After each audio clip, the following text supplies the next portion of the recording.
Enseigner la Révolution à des enfants entre 9 et 10 ans est un projet ambitieux. C'est donc pour ça qu'il nous intéresse. Je vous propose donc de voir ensemble quelques écueils à éviter, suivis d'une proposition de plan. Premièrement, le programme vous invite à ne pas présenter, je cite, une version trop partisane des événements. Mais vous allez bien devoir prendre parti entre la société d'Ancien Régime, défendue par l'État royal, et les aspirations des révolutionnaires qui sont censés être le pilier de la devise républicaine. Donc, allez-y, faites un récit chaud, vibrant, qui impliquera d'autant plus les élèves. Le programme vous invite également à ne pas faire un récit trop détaillé des événements.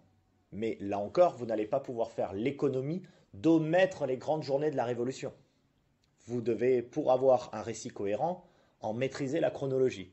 Ça complexifiera pas votre propos, au contraire, ça le clarifiera. Enfin, la plupart des manuels partent de la société d'ordre, noblesse, clergé, tiers-état, pour expliquer les aspirations du tiers-état à gouverner. Mais malheureusement, cette vision simpliste nous embrouille plus qu'autre chose. Pour comprendre les événements, puisque le tiers-état n'est pas une classe socialement uniforme. Il faut donc comprendre que ces députés, élus au suffrage censitaire, sont pressurisés par les sans-culottes et par la paysannerie qui menacent leur propre position sociale. Les manuels mentionnent souvent que l'Assemblée nationale a aboli les privilèges dans la nuit du 4 août. Mais ils omettent de dire que ce sont les paysans qui les y ont contraints, en incendiant les châteaux à la fin du mois de juillet 89. De plus, les droits sur la terre ne sont pas abolis, mais déclarés rachetables, ce qui était largement hors de portée des paysans. Donc, si on ne comprend pas ça, on ne comprend pas la bataille entre républicains à la Convention, une fois la monarchie abolie, entre Girondins, soutenus par la bourgeoisie de province, et montagnards, quant à eux, pressurisés par les sans-culottes parisiens. Pour vous aider, voici donc une chronologie générale. 5 mai 1789. À l'initiative du roi sur le conseil de son ministre des Finances, Necker, les États généraux sont organisés pour répondre à la situation de crise dans laquelle se trouve le royaume. 20 juin, les députés du tiers se retrouvent dans la salle du jeu de pommes et se constituent en Assemblée nationale. Le 14 juillet, les sans-culottes, incités par la bourgeoisie, prennent la Bastille pour s'armer face aux régiments étrangers auxquels Louis XVI a fait appel. Fin juillet, la paysannerie, en apprenant la nouvelle des événements parisiens, incendie les châteaux et abolit dans les faits le système féodal. 4 août, justement, l'Assemblée nationale, mis devant le fait accompli, vote l'abolition des privilèges. 26 août, la Déclaration des droits de l'homme et du citoyen est adoptée à l'Assemblée nationale. C'est la traduction politique des événements.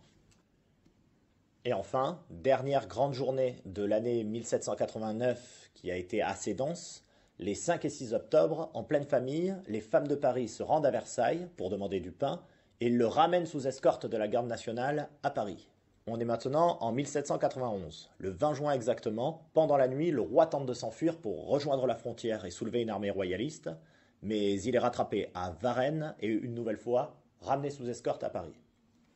10 août 1792, les Tuileries sont attaquées par les sans-culottes accompagnés des fédérés venus à Paris suite à l'ordre de mobilisation.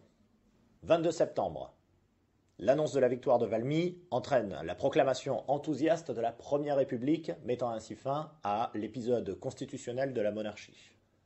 21 janvier 1793, Louis XVI est guillotiné, suite au procès ayant démontré sa culpabilité au motif de trahison.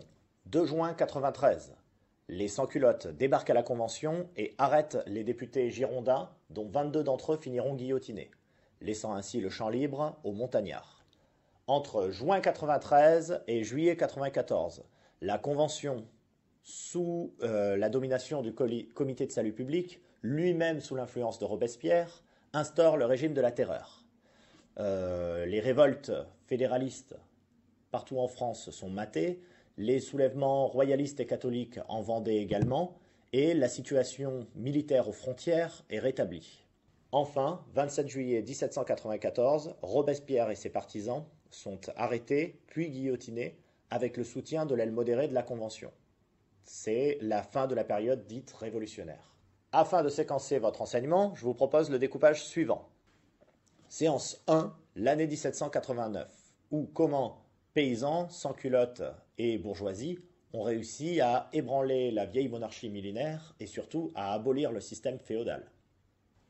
Séance 2 des journées d'octobre jusqu'à la proclamation de la première, ou comment la République, l'idée républicaine, a gagné l'adhésion des Français. Séance 3, la bataille des républiques, ou comment deux visions républicaines se sont affrontées à la Convention et ont déterminé l'orientation d'abord bourgeoise, puis sociale, puis de nouveau bourgeoise de la Première République. Ça fait donc 3 séances sur la Révolution, suivies de 2 séances sur le Consulat et l'Empire.